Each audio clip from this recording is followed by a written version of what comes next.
Monsieur l'ambassadeur, maintenant c'est la sortie du film Diplomatie sur Raoul Nordling, le consul général suédois. C'était qui, Monsieur Nordling? Vous savez, c'était une histoire tout à fait extraordinaire.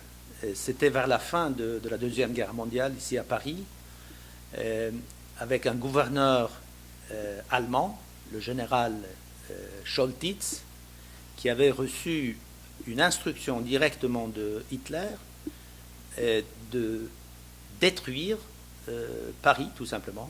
Et les préparations avaient été faites. Et normalement, Choltitz était quelqu'un qui obéissait. Mais c'est là où joue un rôle ce consul général suédois, Raoul Nordling, un homme d'affaires ici à Paris, avec une très bonne réputation, avec un carnet d'adresses tout à fait impressionnant, avec beaucoup d'influence à Paris.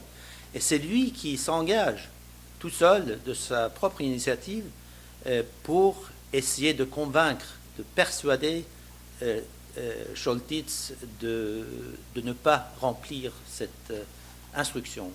Et il réussit.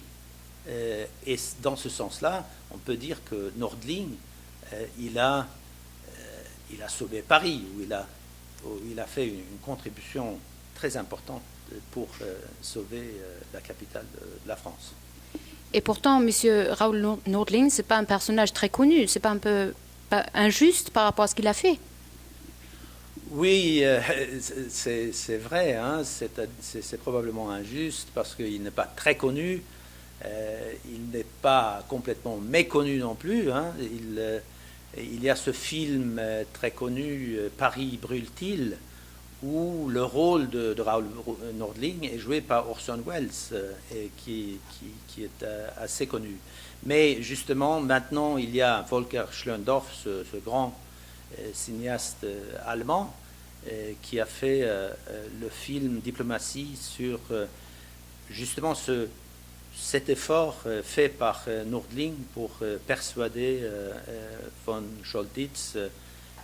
Et j'espère dans ce sens-là qu'on saura encore mieux le rôle qu'a joué Nordling à l'époque. Merci beaucoup.